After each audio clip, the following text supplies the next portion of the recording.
She was the most famous woman in the world, a symbol of tradition and discretion for over 70 years.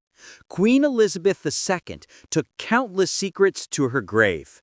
But what if the biggest secret of all, a truth that could reshape our understanding of the modern monarchy, was whispered on her final day? And what if that secret wasn't about the crown or her family, but about a man who walked the earth 1,400 years ago?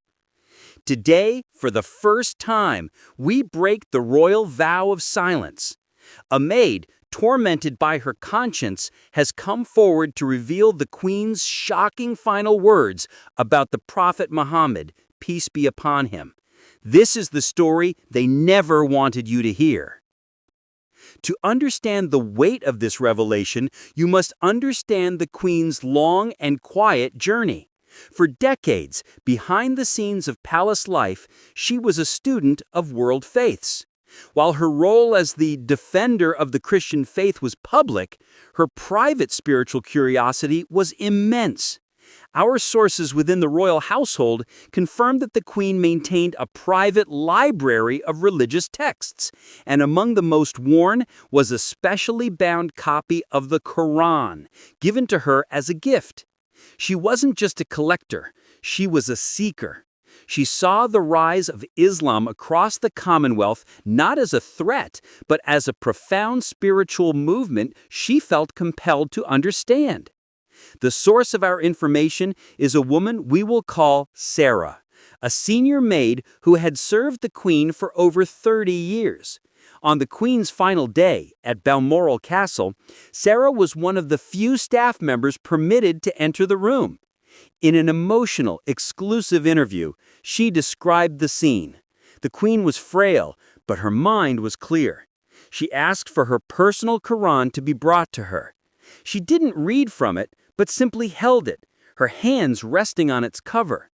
It was in these final, sacred hours that she turned to her most trusted maid and spoke words that Sarah has replayed in her mind every single day since.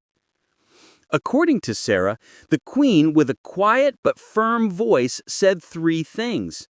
The first was a confession.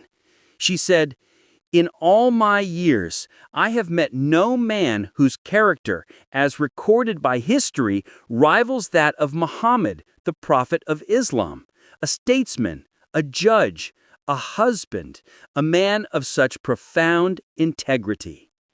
After a moment of silence, she shared her second thought, a lament. She whispered, "We in the West have misunderstood him.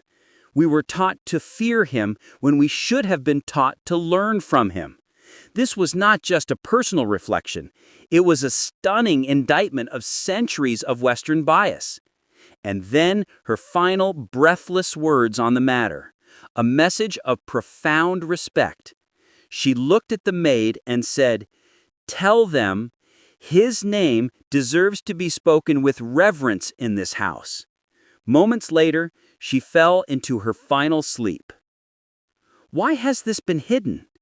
Sarah explains that upon informing a senior royal aide, she was immediately made to sign a strengthened non-disclosure agreement. She was told, in no uncertain terms, that this revelation was a threat to the stability of the Commonwealth and the Crown's relationship with the Church of England.